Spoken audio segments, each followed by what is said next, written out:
સહજાત્મ સ્વરૂપ પરમ ગુરુ ધર્મની સોંપણી, મુખ્ય બ્રહ્મચારી સોંપણી.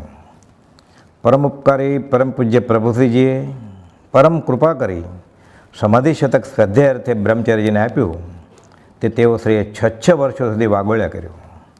પ્રભુશ્રીજી પ્રસન્ન થયા અને એક અપૂર્વ વાત દર્શાવી.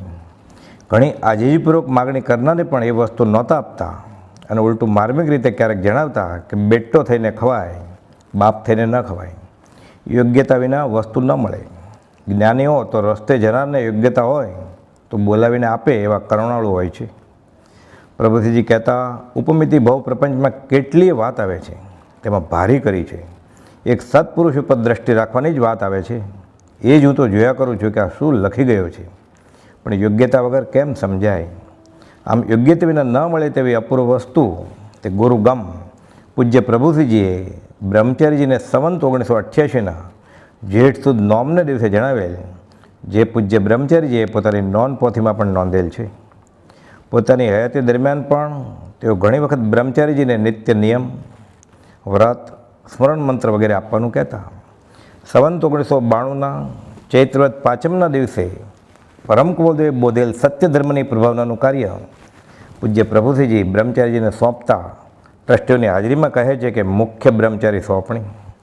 બ્રહ્મચારીજીએ કુપાલદેવ પાસે જવું, પ્રદક્ષિણા દઈને સ્મરણ લેવા આવે તો ગંભીરતાએ લક્ષ્યમાં રાખી લક્ષ્ય લેવો, પૂછવું, કુપાલદેવની આજ્ઞાએ અને શરણાએ આજ્ઞા માન્ય કરાવવી. આ વાતની અગમ એંધાણી તો તેઓને ઓરે હતી જ. પ્રભુ, હવે અમારો આધાર કોણ?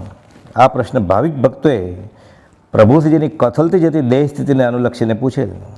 તેના ઉત્તરરૂપે પૂજ્ય પ્રભુશ્રીજીએ પ્રકાશેલ કે જેની આણે જમનામી આ માર્ગ દે એવો કૃષ્ણ જેવો બાળ બ્રહ્મચારી અમારી સેવામાં આવશે અને 11 વર્ષ સાથે રહેશે, તેવાને અમે મૂકી જઈશું. આનો અર્થ શું? શું આણ, શું નદી અને કયો માર્ગ અને કોને માટે? પરમાત્મા શ્રી કૃષ્ણ તેમની રાણીઓને ધસમસતી નદીને પહેલે પર જઈને દુર્વાસા ઋષિને અન્નદાન આપવાની આજ્ઞા કરે છે. તેનો અર્થ અહીં વર્તમાન કાળમાં મોક્ષ માર્ગ બહુ લોપ થયો હતો, તેને પરમાત્મા શ્રીમદ રાજચંદ્ર ભગવાને ઉગાડો કર્યો અને પ્રભુશ્રીજીને જે કોઈ મુમુક્ષુ સાધન માગે તો આપવા આજ્ઞા કરી. સાથે એમ પણ જણાવેલ કે આ કાળના જેવો પાક્કા ચીબડા જેવા હોય ને કડકાઈ સહન કરી શકશે નહીં, એટલે સાલુકાઈથી કામ લેશો તો સેંકડો જીવોનું કલ્યાણ તમ થકી થશે. આ જ માર્ગ ચાલુ રાખવા હવે કોણ? આ પડતા કાળમાં ગચ્છ મતના ખ્યાલ, જાતિ વેશના ખ્યાલ, વાંકા અને જળ જેવા જીવો વંક જડાય પછીમાં, અને જેમ દુર્વાસા ઋષિને સમયસર સરભરા ન થાય તો કશાય ઉદ્ભવે તેવું. પરંતુ નદીને પહેલે પાર જવા એવું સામર્થ્ય કોનું હોય? નૈષ્ટિક બ્રહ્મચર્યના ધારક પૂજ્ય શ્રી બ્રહ્મચારીજી આ ભગીરથ કાર્ય ઉઠાવી શક્યા અને સામે પૂરે જઈને ભગવાનની આજ્ઞા પહોંચાડી. ભાતું વેચ્યું અને પાત્ર જીવોને તૃપ્ત, શાંત પણ કર્યા. ખાનગીમાં શ્રી બ્રહ્મચારીજીને આ આજ્ઞા સંબંધી પ્રભુશ્રીએ જણાવેલ તે પૂજ્ય બ્રહ્મચારીજીની ડાયરીમાં નોંધાયેલું મળ્યું છે.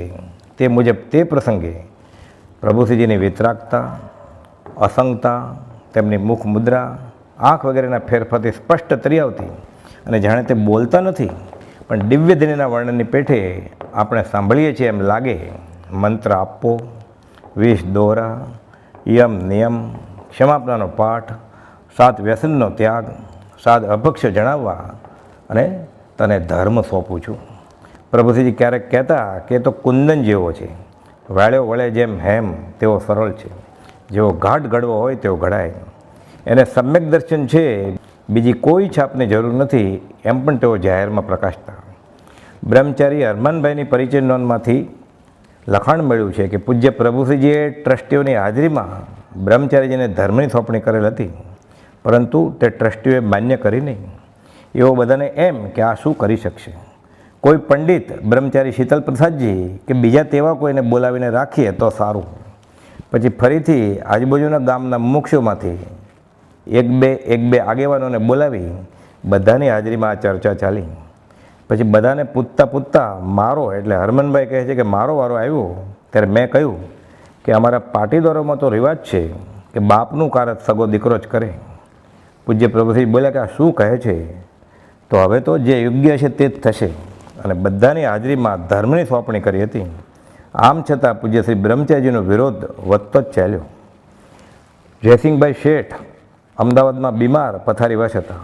ત્યાં ટ્રસ્ટી મંડળે સભા ભરી અને એવો ઠરાવ પસાર કરવા પ્રયત્ન કર્યો કે બ્રહ્મચારીજીને છૂટા કરવા. ત્યારે જયસિંહભાઈ શેઠ બોલ્યા કે શું મારા ધોળામાં ધૂળ નાખવી છે? આવી વાતો કરશો નહીં, ચાલ્યા જાઓ બધા. ફરી આવી વાત લઈ કોઈ આવવું નહીં. આ કોઈ કાળે બનશે નહીં અને બન્યું પણ નહીં. પૂજ્ય બ્રહ્મચારીજીના પ્રસંગો પાનું 13 અને પૂજ્ય શ્રી બ્રહ્મચારીજી જીવન જ્યોતિ પાનું 41 અને 42 બ્રાહ્મણ આશ્રમ પ્રકાશન. પૂજ્ય પ્રભુશ્રીજી તેઓની હાજરીમાં જ નવા આગંતુકને પૂજ્ય શ્રી બ્રહ્મચારીજીને આજ્ઞા ભક્તિ અને સ્મરણ મંત્ર આપવાનું કામ સોંપતા. આગળ જતાં તે પૂજ્ય પ્રભુશ્રીના દેવીલી બાદ પણ ચાલ્યું. કોઈકે પૂજ્ય શ્રી બ્રહ્મચારીજીને પૂછેલ કે તમારી હયાતી બાદ હવે કોની આજ્ઞા લેવી? જવાબમાં બ્રહ્મચારીજીએ કપાળ કૂટેલ, અમારા ગુરુ તે તમારા ગુરુ, અમે ગુરુ થતા નથી, ગુરુ શ્રીમદ રાજચંદ્ર બતાવીએ છીએ. જે મુજબનું આચરણ આત્મજ્ઞાની પૂજ્ય પ્રભુશ્રીજીએ પણ છેક સુધી ટકાવી રાખેલ. આ જ મોક્ષ માર્ગ, સહજાત્મ સ્વરૂપ પરમ ગુરુ.